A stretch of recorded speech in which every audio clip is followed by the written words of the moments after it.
పిల్లలకి hands on experience ఇచ్చేటువంటి అటువంటి ఆలోచన ధోరణి ఇవ్వటానికి ఉపయోగపడుతుంది వొకేషనల్ ఎడ్యుకేషన్, అలాగే ఆర్ట్ ఎడ్యుకేషన్. సో, ఈ విధంగా సమూలంగా పిల్లలకి మార్పు తీసుకురావటం కోసం ఉద్దేశించినటువంటి పేపర్స్ ఇవన్నీ కూడా.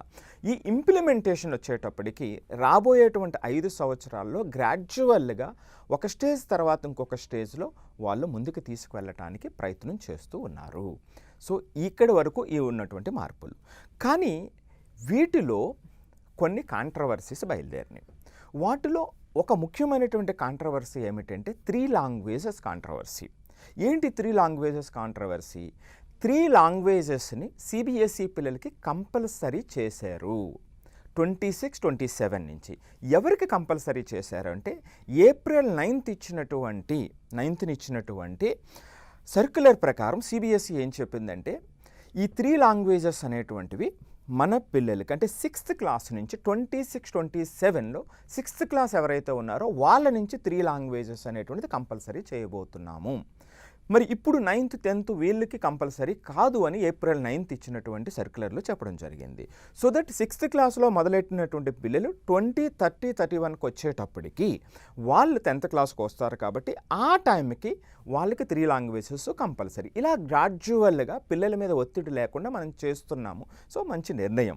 ఎందుకంటే ఈ 4-5 సంవత్సరాలు ఉంది కాబట్టి 5వ సంవత్సరంలో ఫైనల్ ఎగ్జామ్ రాస్తున్నారు కాబట్టి థర్డ్ లాంగ్వేజ్ తీసుకున్నప్పటికీ కూడా పిల్లల మీద అటువంటి ఒత్తిడి ఉండేటువంటి అవకాశం ఉండదు అనేటువంటిది ఒక ముఖ్యమైనటువంటి ఉద్దేశం.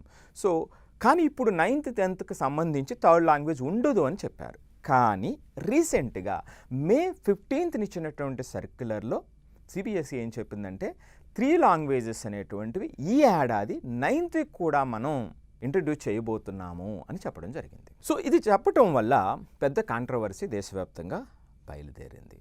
సో మరి దీనికి సంబంధించి ఒక పిల్ సుప్రీంకోర్టులో కూడా ఒక 2 రోజుల క్రితం వేయటం జరిగింది. ఒక 1 వీక్లో దాని హీరింగ్ కూడా వచ్చేటువంటి సుప్రీంకోర్టు దాని యొక్క హీరింగ్ని తీసుకునేటువంటి అవకాశం కనిపిస్తూ ఉంది. మరి 3 లాంగ్వేజెస్ అబ్జెక్షన్స్ ఏమిటి? మీరు చాలా హరీగా డెసిషన్ తీసుకున్నారు. ఈ 9th క్లాస్లో ఇప్పుడు 3 లాంగ్వేజెస్ అనేటువంటి ఏప్రిల్ 9th ఇచ్చినటువంటి సర్క్యులర్లో మీరు ఇవ్వలేదు, ఇప్పుడు ఇచ్చారు. సో ఇది పాయింట్ నెంబర్ 1. రెండో పాయింట్ ఏమిటంటే ఈ 9th క్లాస్ పిల్లలకి థర్డ్ లాంగ్వేజ్ పెట్టారు, ఓకే. పెట్టిన తర్వాత వీళ్ళకి బుక్స్ని కూడా వీళ్ళు ఇంకా రెడీ చేయలేదు.